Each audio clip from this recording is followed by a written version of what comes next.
Dear students, welcome back to our social science class. നമ്മൾ മൂന്നാമത്തെ യൂണിറ്റാണ് പഠിച്ചുകൊണ്ടിരുന്നത്. മൂന്നാമത്തെ യൂണിറ്റിലെ സാന്താൾ റിബല്യൻ വരെയാണ് നമ്മൾ പഠിച്ചു നിർത്തിയത്. ഇന്ന് നമ്മൾ പഠിക്കാൻ പോകുന്നത് ദ റിബല്യൻസ് ഇൻ കേരള, കേരളത്തിലെ കലാപങ്ങൾ. കേരളത്തിൽ നടന്ന റിബല്യൻസ് ഏതൊക്കെയാണ്? The rebellions in Kerala. Pazhassi revolt was one of the major revolt of Kerala.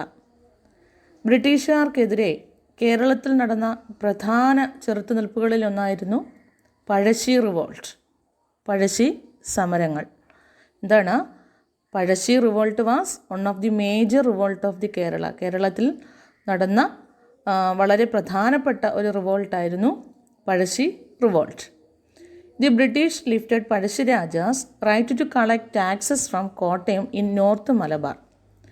North മലബാറിലെ, വടക്കേ മലബാറിലെ കോട്ടയം മേഖലയിൽ ടാക്സ് പിരിക്കാനുള്ള അവകാശം ബ്രിട്ടീഷുകാർ തടഞ്ഞതാണ് പഴശ്ശിരാജയെ യുദ്ധം ചെയ്യാൻ പ്രേരിപ്പിച്ചത്.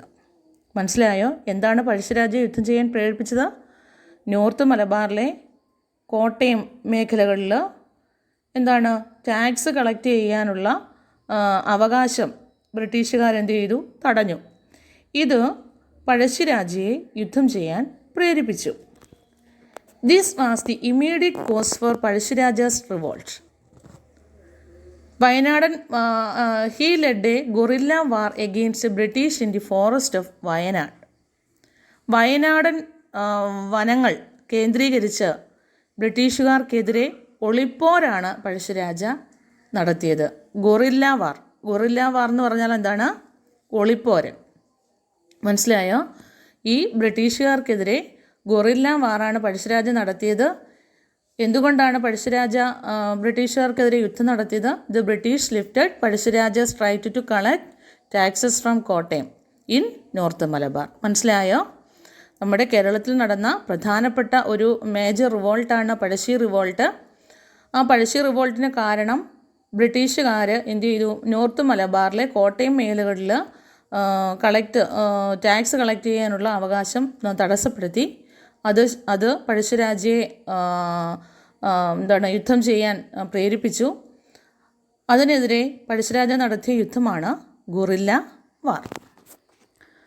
തലയ്ക്കൽ Chandu, Kaitheri Ambu, Edachena Kunkan and Athan Gurukkal were the prominent leaders who fought with Pazhassi Raja in the revolt. എന്താണ്? തലയ്ക്കൽ ചന്തു, കൈതേരി അമ്പു, എടച്ചന കുങ്കൻ, അത്തൻ ഗുരുക്കൾ എന്നിവരുടെ നേതൃത്വത്തിലുള്ള പടയാളികളാണ് യുദ്ധത്തിൽ ആരെ സഹായിച്ചത്? പഴശ്ശിരാജയെ സഹായിച്ചത്. മനസ്സിലായോ? ആ പേര് ഓർത്തിരുന്നോണേ. ആരൊക്കെയാണ്? Thalakkal Chandu, Kaitheri Ambu, Edachena Kunkan and Athan Gurukkal was the prominent leaders who fought with Pazhassi Raja in the revolt. The revolt ended with the death of Pazhassi Raja. ഈ യുദ്ധം എന്നാണ് അവസാനിച്ചത്? പഴശ്ശിരാജയുടെ മരണത്തോടെയാണ് ഈ പഴശ്ശി റിവോൾട്ട് അവസാനിച്ചത്. The anti British revolt in Travancore were led by Veluthampi Dalawa. The constant intervention of the company in the home affairs of Travancore hindered the smooth administration of Dalawa. ഇതാണ് the anti British revolt.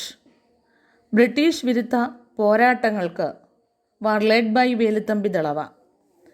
തിരുവിതാംകൂറിൽ നേതൃത്വം നൽകിയത് ആരായിരുന്നു?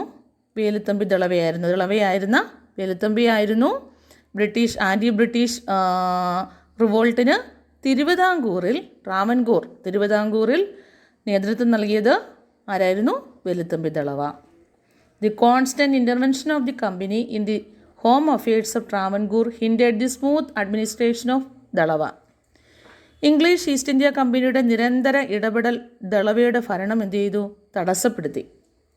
This was the main reason for him to turn against British. ഇത് British ആധിപത്യത്തിനെതിരെ തിരിയാൻ ആരെ പ്രേരിപ്പിച്ചു? വേലുത്തമ്പി ദളവയെ പ്രേരിപ്പിച്ചു. Paliathachan, the minister of Kochi, extended his assistance to Dalawa. In the famous Kundara Proclamation of 1809, Dalawa called upon the people to fight against the British. However, he was defeated by the British. അന്നേരം കൊച്ചിയിലെ മന്ത്രി ആരായിരുന്നെന്നാണ് പറഞ്ഞേക്കുന്നത്? കൊച്ചിയിലെ മന്ത്രിയായിരുന്ന പാലിയത്തച്ഛൻ എന്ത് ചെയ്തു? അദ്ദേഹത്തെ സഹായിച്ചു. ആരെ സഹായിച്ചു? ഈ വേലുത്തമ്പി ദളവയെ സഹായിച്ചു. In the famous Kundra proclamation of 1809, Dalava called upon the people to fight against the British. 1809 കുണ്ടറയിൽ വെച്ച് ബ്രിട്ടീഷുകാർക്കെതിരെ പോരാടാൻ വേലുത്തമ്പി ദളവ എന്ത് ചെയ്തു? ആഹ്വാനം ചെയ്തു. ഇതാണ് വേലുത്തമ്പിയുടെ പ്രശസ്തമായ കുണ്ടറ പ്രൊക്ലമേഷൻ അല്ലെങ്കിൽ കുണ്ടറ വിളംബരം. However, he was defeated by the British. ബ്രിട്ടീഷുകാർ ആക്രമണം ശക്തിപ്പെടുത്തി അദ്ദേഹത്തിൻ്റെ നീക്കങ്ങൾ എന്ത് ചെയ്തു? പരാജയപ്പെടുത്തി. അന്നേരം ഇത്രയും കാര്യങ്ങൾ മനസ്സിലായല്ലോ. ആദ്യത്തെ നമ്മൾ കണ്ടേതാണ് പഴശ്ശി റിവോൾട്ട്. രണ്ടാമത് കണ്ടേതാണ് ആര് തമ്മിലുള്ളതാണ്? വേലുത്തമ്പി ദളവയും ബ്രിട്ടീഷുകാരും തമ്മിലുള്ള യുദ്ധമാണ്. അതിന് വേലുത്തമ്പി ദളവയെ സഹായിച്ചതാരാണ്? The minister of Kochi named the Paliathachan. ആ യുദ്ധത്തിന് പറയുന്ന പേരാണ് കുണ്ടറ പ്രൊക്ലമേഷൻ. കുണ്ടറ പ്രൊക്ലമേഷന് എന്നാണ് നടന്നത്? 1809. മനസ്സിലായല്ലോ. ആ യുദ്ധത്തിൽ എന്ത് ചെയ്തു? ബ്രിട്ടീഷുകാർ ആക്രമണം നടത്തി അദ്ദേഹത്തിൻ്റെ നീക്കങ്ങളെ, ഈ വേലുത്തമ്പിയുടെ നീക്കങ്ങളെ എന്ത് ചെയ്തു? പരാജയപ്പെടുത്തി. മനസ്സിലായല്ലോ ഇത്രയും കാര്യങ്ങൾ. ദി റിബിലിയൻസ് ഓഫ് കേരള മനസ്സിലായല്ലോ. ഇനി അടുത്ത് നോക്കി, ദി ഫൈനൽ ജേർണി ഓഫ് പഴശ്ശിരാജയുടെ അവസാന യാത്ര. The Rajas body was taken and put in my palanquin by the lady who was dreadfully reduced from sickness was put into Captain Clapham's. The following day, the Raja's body was dispatched under a strong escort to Manandodi, and the Sheristadar sent with it with the orders to assemble all the Brahmins and to see that the customary honors were performed at his funeral. I was induced to this conduct from the consideration that, although a rebel, he was one of the natural chieftains of the country and might be considered on that account rather as fallen enemy. എന്താണ് ഇവിടെ പറഞ്ഞേക്കുന്നത്? പഴശ്ശിരാജയുടെ മൃതശരീരം ആ യുദ്ധത്തിൽ പരാജയപ്പെടുത്തിയതിന് ശേഷം പഴശ്ശിരാജയുടെ മൃതദേഹം ഞാൻ സഞ്ചരിച്ച പല്ലക്കിലേക്ക് മാറ്റി. രാജ പത്നിയെ മറ്റൊന്നിൽ കയറ്റി. അടുത്ത ദിവസം മൃതദേഹം എന്ത് ചെയ്തു? ശക്തമായ പട്ടാളക്കാവലോടെ മാനന്തവാടിക്ക് അയച്ചു. മൃതശരീരത്തോടൊപ്പം അയച്ച ശിരസ്തദാർക്ക് എല്ലാ ബ്രാഹ്മണരെയും വിളിച്ചു വരുത്തി ശവസംസ്കാരം എന്ത് ചെയ്തു? പാരമ്പര്യ വിധി പ്രകാരം നടത്തണമെന്ന നിർദ്ദേശം നൽകിയിരുന്നു. ഇങ്ങനെയൊരു ബഹുമതിക്ക് പഴശ്ശിരാജ അർഹനാണെന്ന് എനിക്ക് തോന്നി. അന്നത്തെ സബ് കളക്ടറായിരുന്ന, മലബാറിലെ സബ് കളക്ടറായിരുന്ന TH ബേബർ എഴുതിയതാണ് ഇത്.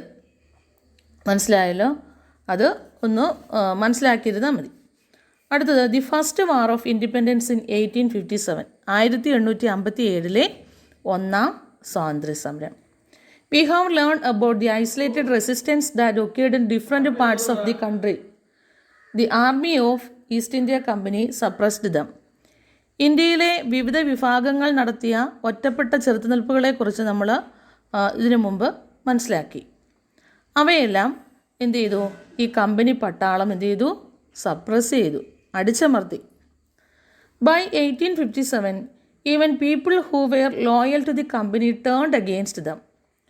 1857 കമ്പനിയോട് കൂറു പുലർത്തിയിരുന്ന വിഭാഗങ്ങൾ പോലും എന്ത് ചെയ്തു? ഈ കമ്പനിക്കെതിരെ തിരിഞ്ഞു. 1857 ആയപ്പോൾ ഈ കമ്പനിയോട് ചേർന്ന് നിന്ന പലരും എന്ത് ചെയ്തു? അവർക്കെതിരെ തിരിഞ്ഞു. The Indian soldiers in the British army. Indian soldiers in the British army, അവരെ പറയുന്ന പേരെന്താണ്? നമ്മൾ നേരത്തെ പഠിച്ചതാണ്. കമ്പനി പട്ടാളത്തിലെ ഇന്ത്യൻ സൈനികരെ പറയുന്ന പേരാണ് sepoys. The Indian soldiers in the British army and the kings who lost their hereditary rights as per the doctrinal lapse were the main leaders of the revolt. ഈ കമ്പനി പട്ടാളത്തിലെ Indian സൈനികർ, അതായത് സെപ്പോയിസും, ഈ ദത്തവകാശ നിരോധന നിയമത്തിൻ്റെ ഫലമായി നമ്മൾ കണ്ടതാണ്, അതിനു മുമ്പ് കണ്ടതാണ്. ഡോക്ട്രിൻ ഓഫ് ലാബ്സ് വഴി അല്ലെങ്കിൽ ദത്തവകാശ നിരോധന നിയമത്തിൻ്റെ ഫലമായി അധികാരം നഷ്ടപ്പെടുമെന്ന് ഉറപ്പായ നാട്ടുരാജാക്കന്മാർ എന്നിവരായിരുന്നു ഈ സമരത്തിന്, 1857 സമരത്തിന് നേതൃത്വം കൊടുത്തത്. The living conditions of sepoys were miserable and they had to lead a hard life. The sepoys were disappointed the following condition. ഈ കണ്ടീഷനിൽ സെപ്പോയിമാരുടെ ജീവിതം വളരെ ദുസ്സഹമായിരുന്നു. The sepoys were disappointed with the following condition. എന്തൊക്കെ കാരണങ്ങളാണ് അവരുടെ ജീവിതം വളരെ ദുർഘടമായതെന്ന് നോക്കിയേ. Meagre wages. എന്താണ് മീഗർ വേജസ്? തുച്ഛമായ വേതനം. Prolonged working hours. ദീർഘനേരമുള്ള ജോലി. Denying leave. അവധിയില്ലായ്മ. Slave like treatment by superior officials.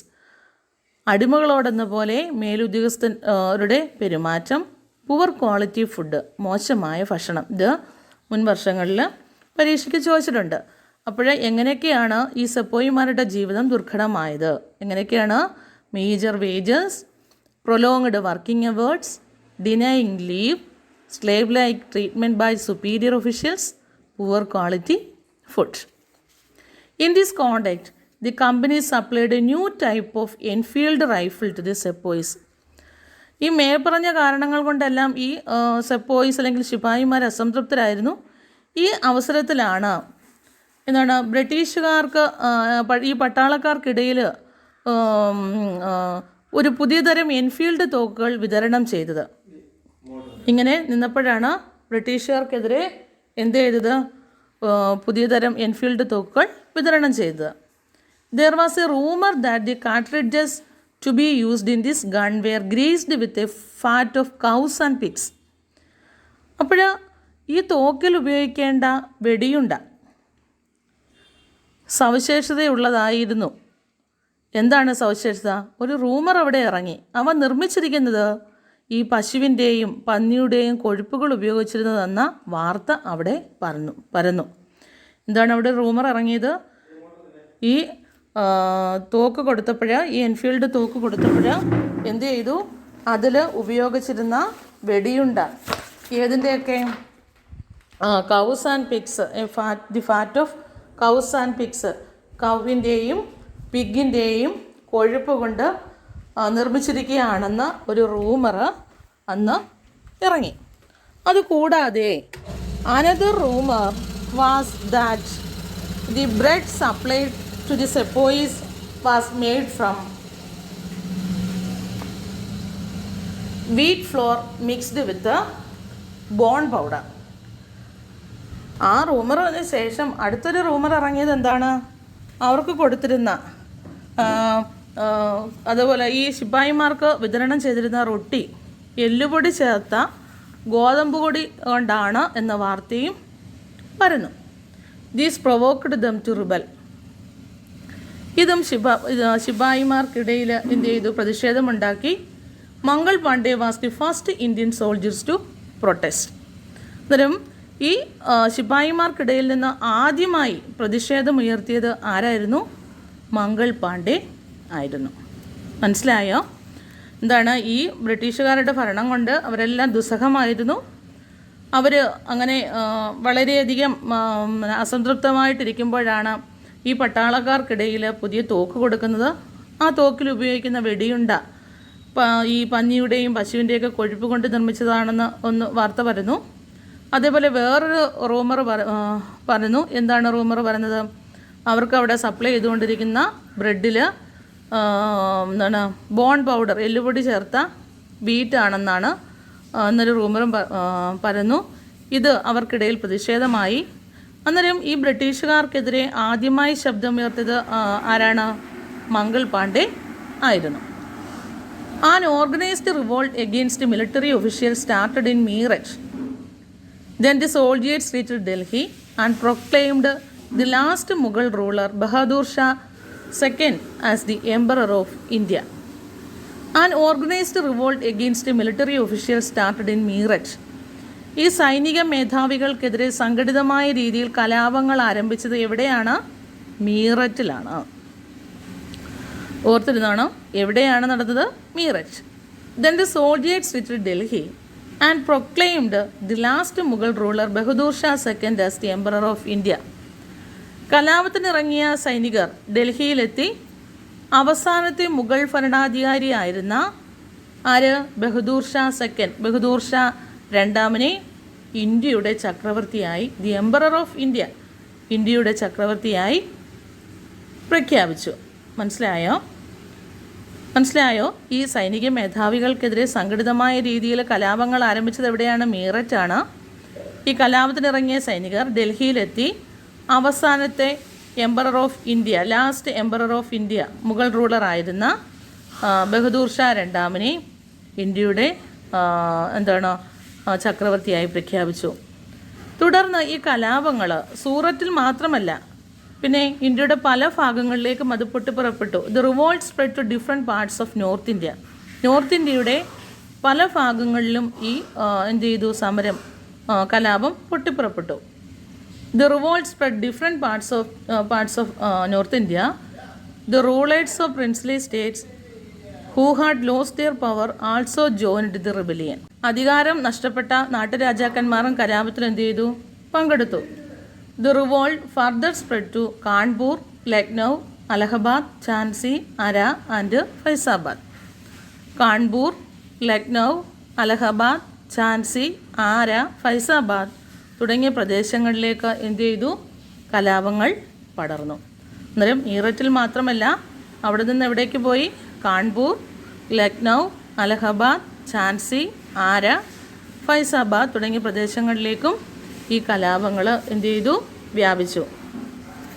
The revolt was led by Nana Sahib and Tantia Tope in Kanpur, Rani Lakshmibai in Jhansi, Begum Hazrat Mahal in Lucknow, Maulvi Ahmadullah in Faizabad and Kunwar Singh in Arrah. ഈ കാൺപൂരിൽ നാനാ സാഹിബും, the revolt led by Nana Sahib, കാൺപൂരിൽ നാനാ സാഹിബും പിന്നെ താന്ത്യ തോപ്പിയും. കാൺപൂരിൽ ആരൊക്കെയാണ്? The revolt was led by Nana Sahib and Tantia Tope in Kanpur. കാൺപൂരിൽ നാനാ സാഹിബും താന്ത്യ തോപ്പിയും. റാണി ലക്ഷ്മിഫായ് ഇൻ ഝാൻസി, ഝാൻസിയിൽ റാണി ലക്ഷ്മിഫായ്. ബീഗം ഹസ്രത് മഹൽ ഇൻ ലക്നൗ, ലക്നൗവിൽ ബീഗം ഹസ്രത് മഹൽ. മൗലവി അഹമ്മദുള്ള ഇൻ ഫൈസാബാദ്, ഫൈസാബാദിൽ മൗലവി അഹമ്മദുള്ള. കൺവർ സിംഗ് ഇൻ ആര, ആരയിൽ കൺവർ സിംഗ് എന്നിവരായിരുന്നു സമരം നയിച്ചത്. The company suppress the revolt and Bahadur Shah second was expelled to Rangoon. എന്നാൽ ഈ കലാപം ഈ കമ്പനി അല്ലെങ്കിൽ ബ്രിട്ടീഷുകാർ സപ്രസ് ചെയ്തു, അടിച്ചമർത്തി. Let us examine the reason for the failure of the first war of independence. എന്നിട്ട് ഈ സപ്രസ് ചെയ്യുക മാത്രമല്ല, അടിച്ചമർത്തുക മാത്രമല്ല, ബഹദൂർ ഷാ രണ്ടാമനെ എവിടേക്ക് നാടുകടത്തി? Expelled to Rangoon. Bahadur Shah രണ്ടാമനെ റംഗൂണിലേക്ക് നാടുകടത്തി. എന്തുകൊണ്ടായിരിക്കാം ഈ ഒന്നാം സ്വാതന്ത്ര്യ സമരം പരാജയപ്പെട്ടത്? അതും പരീക്ഷയ്ക്ക് ചോദിക്കുന്നത്. Let us examine the reason for the failure of the first war of independence. എന്തുകൊണ്ടാണ് ഒന്നാം സ്വാതന്ത്ര്യ സമരം പരാജയപ്പെട്ടത്? എന്താണ് ഒന്നാമത്തെ reason? Though the revolt was widespread in North India, there was no coordination. ഉത്തരേന്ത്യയിൽ മിക്ക സ്ഥലങ്ങളിലും കലാപങ്ങൾ ഉണ്ടായെങ്കിലും ഇതിനൊരു സംഘടിത സ്വഭാവം ഉണ്ടായിരുന്നില്ല, ഒരു കോഓർഡിനേഷൻ ഉണ്ടായിരുന്നില്ല. മനസ്സിലായോ? അതാണ് ഒന്നാമത്തെ റീസൺ. എന്താണ്? Though the revolt was widespread in North India, there was no coordination. രണ്ടാമത്തെ എന്താണ്? The company had all the advantages of stronger military power, better weapons and coordination. കലാപകാരികളെ അപേക്ഷിച്ച് സൈനിക ശേഷിയും അതേപോലെ ബെറ്റർ വെപ്പൺസ്, മെച്ചപ്പെട്ട ആയുധങ്ങളും ഒന്നും ആർക്കില്ലായിരുന്നു? കലാപകാരികൾക്ക് അപേക്ഷിച്ച് മറ്റുള്ളവർക്ക് ഇല്ലായിരുന്നു. ഈ കമ്പനിക്ക് ഉണ്ടായിരുന്നു. കലാപകാരികളെ അപേക്ഷിച്ച് സ്ട്രോങ് മിലിറ്ററി പവറും ബെറ്റർ വെപ്പണും കോർഡിനേഷനുമൊക്കെ ഈ കമ്പനിക്ക് ഉണ്ടായിരുന്നു. Then it failed to ensure mass support. ഇന്ത്യക്കാരിൽ എല്ലാ വിഭാഗങ്ങളുടെയും പിന്തുണ നേടുന്നതിൽ ഈ കലാപകാരികൾ പരാജയപ്പെട്ടു. അതേപോലെ the English educated Indians were against revolt. English വിദ്യാഭ്യാസം നേടിയ ഇന്ത്യക്കാർ ഈ സമരത്തിന് എതിരായിരുന്നു. ഇംഗ്ലീഷ് വിദ്യാഭ്യാസം നേടിയ ഇന്ത്യക്കാർ ഈ കലാപത്തിന് എതിരായിരുന്നു. The rulers of affluent princely state supported the company. സമ്പന്നരായ നാട്ടുരാജാക്കന്മാർ കമ്പനിക്കായിരുന്നു പിന്തുണ നൽകിയിരുന്നത്. മനസ്സിലായോ? ഈ കാരണങ്ങൾ കൊണ്ടൊക്കെയാണ് ഒന്നാം സ്വാതന്ത്ര്യ സമരം, ഫസ്റ്റ് വാർ ഓഫ് ഇൻഡിപെൻഡൻസ് പരാജയപ്പെട്ടത്. എന്തൊക്കെയാണ്? Though the revolt was widespread in North India, there was no coordination. The company had all the advantages of strong military power, better weapons and coordination. It failed to ensure mass support. The English-educated Indians were against the revolt. The rulers of affluent princely states supported the company. ഇതൊക്കെ ഈ കാരണങ്ങൾ കൊണ്ടൊക്കെയാണ് ഒന്നാം സ്വാതന്ത്ര്യ സമരം പരാജയപ്പെട്ടത്. ഇനി ഇവിടെ ഒരു മാപ്പ് തന്നിട്ടുണ്ട്. Observe the map below. താഴത്ത് നിൽക്കുന്ന മാപ്പ് നോക്കി. Identify the major centres of the revolt. എന്താണ് ഈ ഇതിനകത്ത് റിവോൾട്ടിൻ്റെ അല്ലെങ്കിൽ യുദ്ധം നടന്ന മേജർ സെൻറ്റേഴ്സ് ഏതൊക്കെയാണെന്ന് മനസ്സിലാക്കുക. The centres of the first war of independence in 1857. 1857 ഒന്നാം സ്വാതന്ത്ര്യ സമരത്തിൻ്റെ പ്രധാന കേന്ദ്രങ്ങളാണ് ഇവിടെ തന്നിരിക്കുന്നത്. നമ്മൾ നേരത്തെ പഠിച്ചതാണ്. മീററ്റ്, ഡൽഹി, അവധ്, ഫൈസാബാദ്, കാൺപൂർ, ആര, ഝാൻസി. ഇത് ഓരോന്നും എവിടെയൊക്കെയാണ് അടയാളപ്പെടുത്തിയിരിക്കുന്നതെന്നും ഏതൊക്കെ സ്റ്റേറ്റിലാണുള്ളതെന്നും മനസ്സിലാക്കി വെക്കുക. List out the respective states to which these places belong. കലാപം നടന്ന പ്രധാന സ്ഥലങ്ങൾ കണ്ടെത്തൂ. ഇതിൽ നിന്ന് കലാപം നടന്ന പ്രധാന സ്ഥലങ്ങൾ കണ്ടെത്തുക. അവ ഇന്ന് ഏതെല്ലാം സംസ്ഥാനങ്ങളിലാണ് ഏതെല്ലാം സ്റ്റേറ്റിലാണെന്നും പട്ടികപ്പെടുത്തണം. Even though the revolt fail, it was the first mass revolt against company rule. പ്രത്യക്ഷത്തിൽ സമരം പരാജയപ്പെട്ടെങ്കിലും ഈ കമ്പനി ഭരണത്തിനെതിരെ നാടിൻ്റെ മോചനത്തിനായുള്ള ആദ്യത്തെ ബഹുജന സമരമായിരുന്നു ഏത്? The first war of independence. So the revolt is considered as the first war of Indian independence. അതുകൊണ്ട് തന്നെ ഈ സമരത്തെ ഇന്ത്യയുടെ ഒന്നാം സ്വാതന്ത്ര്യ സമരമായി കണക്കാക്കുന്നു. ഇന്ത്യയുടെ സ്വാതന്ത്ര്യത്തിന് വേണ്ടിയിട്ടുള്ള even though the revolt fail, it was the first mass revolt against a company. ഈ റിവോൾട്ട് പരാജയപ്പെട്ടെങ്കിലും കമ്പനി റൂളിന് എതിരെയുള്ള ആദ്യത്തെ മാസ് റിവോൾട്ട് ആയതുകൊണ്ടാണ് ഈ റിവോൾട്ടിന് first war of Indian independence ആയിട്ട് കൺസിഡർ ചെയ്തത്. The highlight of the revolt was the sense of unity that the people of India upheld irrespective of religion. കലാപത്തിൻ്റെ ഏറ്റവും വലിയ ശക്തി മതത്തിന് അതീതമായി ഇന്ത്യൻ ജനത ഉയർത്തിയ ഐക്യബോധമായിരുന്നു. It was this സോളിഡറിറ്റി that motivated the sepoys to proclaim Bahadur Shah as Shahin Shahi Hindustan, the emperor of India. അന്നേരം ഈ ബഹദൂർ ഷായെ ഷാഹിൻ ഷായി ഹിന്ദുസ്ഥാൻ, ഇന്ത്യയുടെ ചക്രവർത്തിയായി പ്രഖ്യാപിക്കാൻ ശിപായിമാരെ പ്രേരിപ്പിച്ചത് എന്താണ്? ഈ ഐക്യമായിരുന്നു. അന്നേരം ബഹദൂർ ഷാ രണ്ടാമനെ എങ്ങനെയാണ് പ്രഖ്യാപിച്ചത്? ഷാഹിൻ ഷാ ഇ ഹിന്ദുസ്ഥാൻ എന്ന് പറഞ്ഞാൽ ദി എംപറർ ഓഫ് ഇന്ത്യ, ഇന്ത്യയുടെ ചക്രവർത്തി. This shows that the British efforts to breed communal hatred had not succeed at least up to the period of the first war of Indian independence. മതസ്പർദ്ധ വളർത്താൻ ബ്രിട്ടീഷുകാർ നടത്തിയ ശ്രമങ്ങൾ കലാപകാലം വരെ വിജയിച്ചില്ല എന്ന് തന്നെ ഈ സംഭവങ്ങളിൽ നിന്ന് നമുക്ക് കാണാൻ സാധിക്കും. ഒരു കംപ്ലീറ്റ് ദി ഫോളോയിങ് ടേബിൾ, ഇവിടെ ടേബിൾ വന്നിട്ടുണ്ട്. The centres of the revolt, the ലീഡേഴ്സും നമ്മൾ നേരത്തെ പഠിച്ചതാണ്. ഝാൻസി എവിടെയാണ്? റാണി ലക്ഷ്മിഭായി ആണ് നടത്തിയത്. അതേപോലെ നാനാ സാഹിബാൻ്റെ താന്തിയ തോപ്പി ഇൻ കാൺപൂർ, അതുപോലെ Begum Hazrat Mahal in Lucknow, Maulvi Ahmadullah in Faizabad, Kunwar Singh in Arrah. അത് കംപ്ലീറ്റ് ചെയ്യണം. The reign of the queen, ഇന്ത്യയുടെ ഭരണം ബ്രിട്ടീഷ് രാജ്ഞികളുടെ കൈകളിലേക്ക്. The first war of Indian independence in 1857 brought many administrative changes in India. 1857 ഒന്നാം സ്വാതന്ത്ര്യ സമരം ഇന്ത്യയുടെ ഭരണ സംവിധാനത്തിൽ വളരെയധികം മാറ്റങ്ങൾ വരുത്തി. The rule of the English East India company came to an end with the queen's proclamation in 1858. 1857 വിളംബരത്തോടെ ഇംഗ്ലീഷ് ഈസ്റ്റ് ഇന്ത്യ കമ്പനിയുടെ ഭരണം അവസാനിച്ചു. ഈ ബ്രിട്ടീഷ് രാജ്ഞിയുടെ ക്യൂൻ പ്രൊക്ലമേഷൻ എന്നാണ് 1858. ബ്രിട്ടീഷ് രാജ്ഞിയുടെ 1858 വിളംബരത്തോടെ ഇംഗ്ലീഷ് ഈസ്റ്റ് ഇന്ത്യ കമ്പനിയുടെ ഭരണം അവസാനിച്ചു. India came under the direct rule of the British queen. ഇന്ത്യയുടെ ഭരണം ബ്രിട്ടീഷ് രാജ്ഞിയുടെ നേരിട്ടുള്ള നിയന്ത്രണത്തിലായി. ഇത്രയും കാര്യങ്ങൾ നന്നായി പഠിക്കുക. അതിനുശേഷം ഒരു സെമിനാറുണ്ട്, അതൊക്കെ സ്കൂൾ തുറന്നതിന് ശേഷം നമുക്ക് നടത്താം. ടെക്സ്റ്റ് നന്നായി വായിക്കുക. ഓക്കെ.